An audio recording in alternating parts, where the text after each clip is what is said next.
जय जय जगन्नाथ। नमस्कार। सकाळ खबर को जेना विजन आपण को जनाऊँगी स्वागतम। आसतु जीवाना किछि गुरुत्वपूर्ण घटना पर नजर पकेबा पूर्वर कौन रही आज सकाळ वर्षार स्थिति एवं काल बैशाखी ओडिशार कौन रहिबो यार प्रभाव एवं सरकार तरफ जा घोषणा करा जायछि 2 ରୁ 7 तारिख पर्यंत ओडिशा रे वर्षा को नहीं हाई अलर्ट जारी करिछि आंचलिक पाणीपाग विज्ञान केन्द्र। आसंतु पूरा वीडियो पर टिके नजर पकईदबा।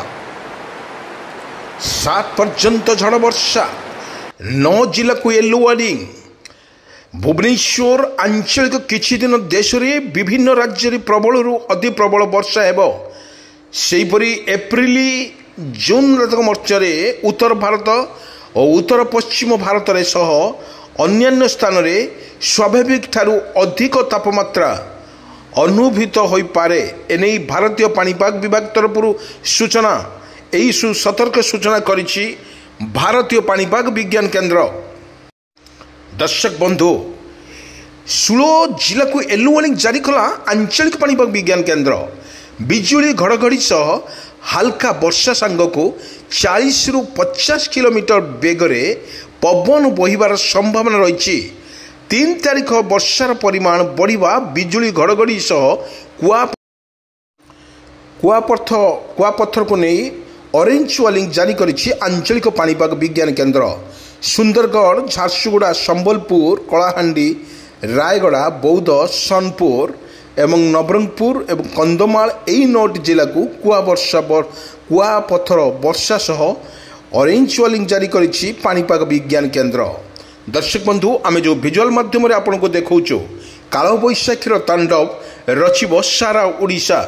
2 तारिख ରୁ 7 तारिख पर्यंत लागी रहिबो घड़घड़ी बिजुली सहित प्रबल वर्षा। एई नै ताहापर सेही सब जिला गुड़िक मध्यरु 50 ରୁ 60 किमी बेगरे पवन बहिबार संभावना रही। सेहीपरि रयागढ़, सोनपुर, बलांगीर एवं नुआपड़ा, मालकानगिर बिजुली घड़घड़ी सह हल्कारु मध्यम धरण वर्षा पाई येलो वार्निंग जारी करिछि आंचलिक पाणीपाग विज्ञान केन्द्र। 40 ରୁ 50 किलोमीटर बेगरे पवन बहिबार संभावना रही। 4 तारिख रे उपकूल ओडिशा रे बिजुली घड़घड़ी एवं हल्का मध्यम धरण वर्षा एवं 25 ରୁ 60 किलोमीटर बेगरे पवन बहिबार संभावना रही। सेहीपरि 12 जिला को येलो वार्निंग जारी करिछि। बर्तमान 8टी स्थान रे 50 ରୁ 60 किलोमीटर बेगरे आउ किछि स्थान रे 40 ରୁ 50 किलोमीटर बेगरे पवन बहिबार आशंका रही। 5 तारिख रु जाए वर्षा संभावना। झड़ बतास एवं कुआपत्थर को नहीं येलो वार्निंग जारी करिछि आंचलिक पाणीपाग विज्ञान केन्द्र। आसंता किछि दिन देश रे विभिन्न राज्य रे प्रबल रु अति प्रबल वर्षा हेबो। सेही भली एप्रिल जून मास मध्य उत्तर भारत एवं दक्षिण भारत सह अन्यान्य स्थान रे स्वाभाविक ठारू अधिक वर्षा हेबा नै आकलन करिछि पाणीपाग विज्ञान केन्द्र। जो भली ओडिशा रे लागी रहितला ताती एवं ताती सहित गरम गरम सहित वर्तमान झांझी पवन बहुत बार दृश्य आमे देखिथिलु। किंतु वर्तमान जो आश्वस्ति खबर आसी वर्षा मध्य प्रबल वर्षा को नहीं हाई अलर्ट जारी करिछि आंचलिक पाणीपाग विज्ञान केन्द्र।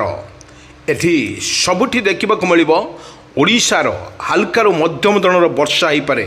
आकाश मेघाच्छन्न रहिबा एवं पाग मध्य कोहला रहिबो।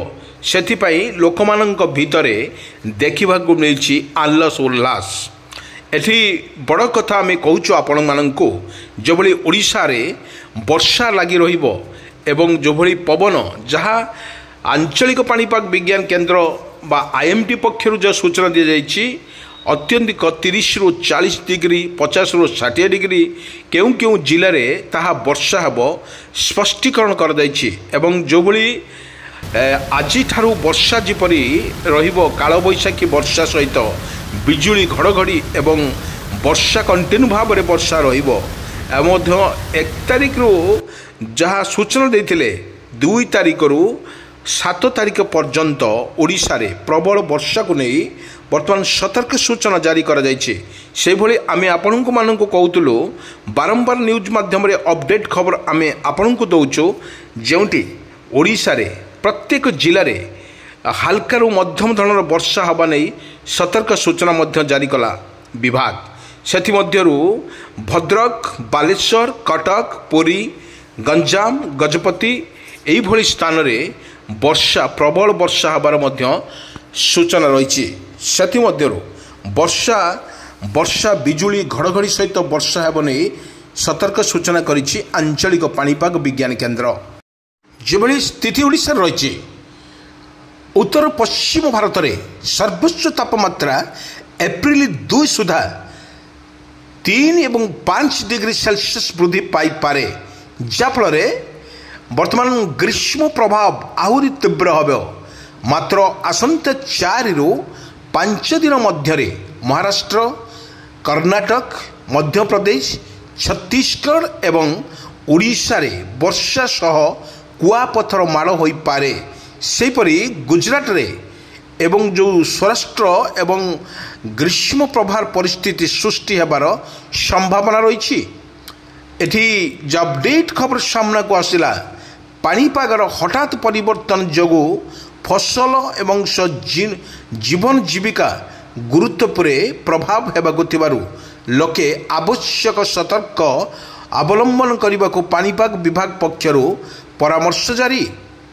वर्तमान अन्य पक्षरे मंगलवार राज्यर विभिन्न जिले में झड़ वर्षा को नहीं आंचलिक पाणीपाग विज्ञान केन्द्र पक्षरु पूर्वानुमान करा जायछि।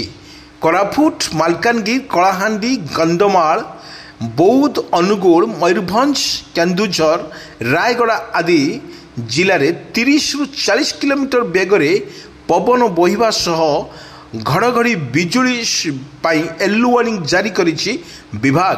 सेथिपाई 6 तारिख पर्यंत विभिन्न जिले में झड़ वर्षा लगी रहिबो एवं यह तत्वे चलित मास मात्राधिक ग्रीष्म प्रभाव नहीं पाणीपाग विशेषज्ञ माने पूर्वानुमान करिसंती। अपडेट खबर सामना को आसिला वर्तमान राज्य में बदली जीवो पाणीपाग स्ट्रप लाइन एवं प्रभाव रे वर्तमान खरा परे वर्षा हेबाकु थिबा बेले 5 जाए राज्य में वर्षा संभावना रही।